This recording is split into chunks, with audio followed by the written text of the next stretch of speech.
यहाँ अधोमुखी नक्षत्र है, ऊर्ध्वमुखी नक्षत्र है और त्रियंगमुखी नक्षत्र है।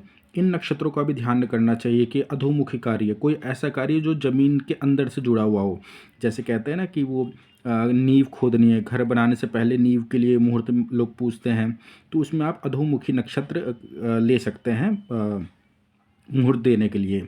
लेकिन उसमें विशेष रूप से आपको इस चीज़ का ध्यान रखना होगा कि वो शुभ मुहूर्त है कि नहीं है शुभ। सिर्फ इसी को देख लेंगे कि भाई ये नक्षत्र अधोमुखी है तो ये नक्षत्र लेना जरूरी है, वो नहीं है।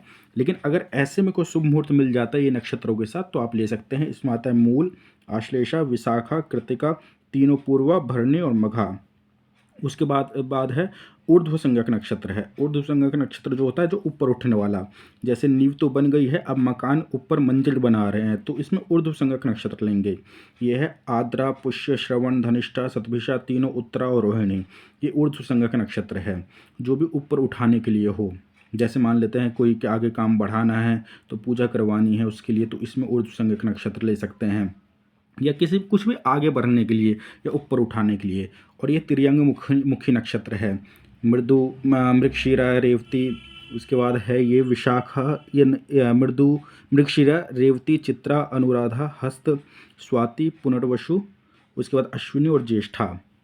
अच्छा, इस चीज़ का हम ध्यान रखना कि ज्येष्ठा नक्षत्र जो है पीछे इससे पहले जो मैंने आपको बताया था उसमें ये क्रूर नक्षत्रों में भी था, तो इस चीज़ का ध्यान रखना होगा कि ये जो मैं आपको नक्षत्र बता रहा हूँ ये आपको तभी लेने हैं जब कोई शुभ मुहूर्त आपको मिल जाए। उसमें भी अगर ऐसे में नक्षत्र मिल जाते हैं कि भाई अधोमुखी नक्षत्र है या ऊर्ध्वमुखी नक्षत्र है या ये आपका त्रियंगमुखी नक्षत्र है, इस चीज़ का विचार कर लेना है।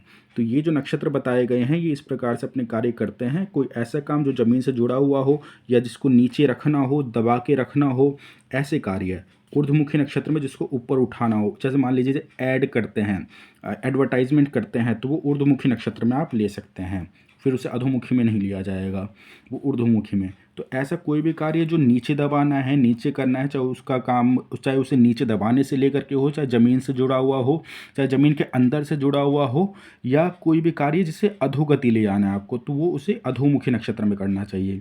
और ऐसा कोई भी कार्य जिसे ऊपर उठाना है उसे ऊर्ध्व संज्ञक नक्षत्र में करना चाहिए। उसके बाद जो त्रियंगमुखी नक्षत्र है ये ऐसे कार्य कर सकते हैं जिसमें आपको कोई गाड़ी, वाहन इत्यादि लेना है, ट्रैवल करना है, तो वो भी आप कर सकते हैं। तो ये आपके लिए अच्छा रहेगा। तो आशा करता हूँ ये आपको समझ में आया होगा। यहाँ पर भी अगर आप देखेंगे तो लिखा हुआ यहाँ पर भी कि